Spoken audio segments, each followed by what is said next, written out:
City still want Kane. Lukaku completes Chelsea return. Bayern plan Bellerin swap. A transfer window wrap brought to you by our friends at cryptocurrency trading platform Bybit. And the return of Friday Feels. All coming up in the next few minutes as I'm your host, Matt Froelich. You are the OneFootballers and this is the Daily News.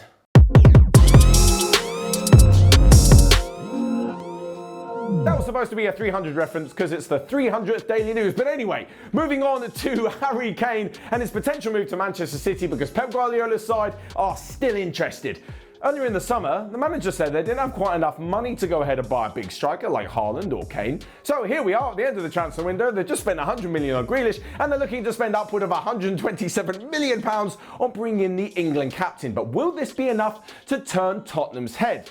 Well, Tottenham and Manchester City will actually go head-to-head this weekend. As luck would have it, the opening game of the Premier League season for both sides is against each other at Tottenham's Tottenham Hotspur Stadium. But there are, of course, other things to discuss. Daniel Levy's stance and Tottenham's stance throughout the summer has been that they do not want to sell.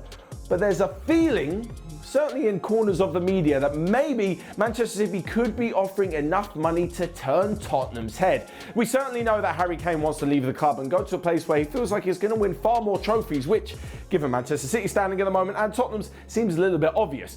Anyway, he hasn't returned to training just yet. He should return today on Friday after isolating for 5 days and taking a negative PCR test, and we'll kind of see what happens from here. Does Harry Kane reintegrate into the Spurs squad? Does he even get onto the bench or on the starting lineup for Tottenham's game against Manchester City? With just 2 days of training, I'm not so sure he'll be fit enough to start, but he may be on the bench.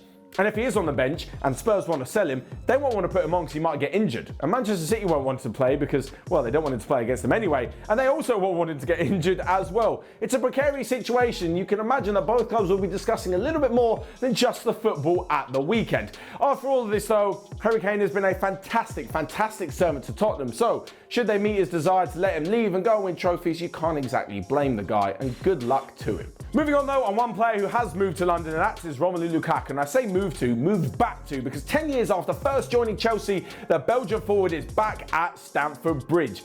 And it's because, well, despite the fact he was, I'm not going to say treated unfairly, he just wasn't a completed article during his first time at Chelsea. Despite the fact that he was loaned out to West Brom, loaned out to Everton, and then sold, and now bought back for 80 more million euros, he has come back a complete forward.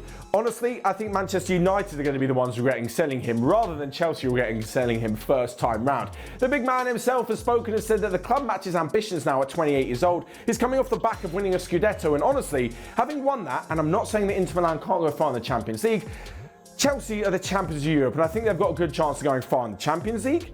Good chance to win in the Premier League and the cup competitions as well. With the squad that Thomas Tuchel is putting together and the fact that Thomas Tuchel is in charge, Chelsea looks so good. The amazing thing about him, about Tuchel and about Chelsea and about Lukaku as well, is that Tuchel really knows the players that he wants to fit into his system. After Olivier Giroud left the club a few weeks ago to AC Milan, he was talking about Tammy Abraham, who looks like he's going to be leaving the club, saying that he's not quite the player that they've missed out on by selling Giroud, and they want to bring someone in, and that someone is, of course, Lukaku. Coming in January after Frank Lampard was sacked, this wasn't Tuchel's team. Like, you hear that so often with managers saying, it's not my team yet, I need a bit of time to get them ready.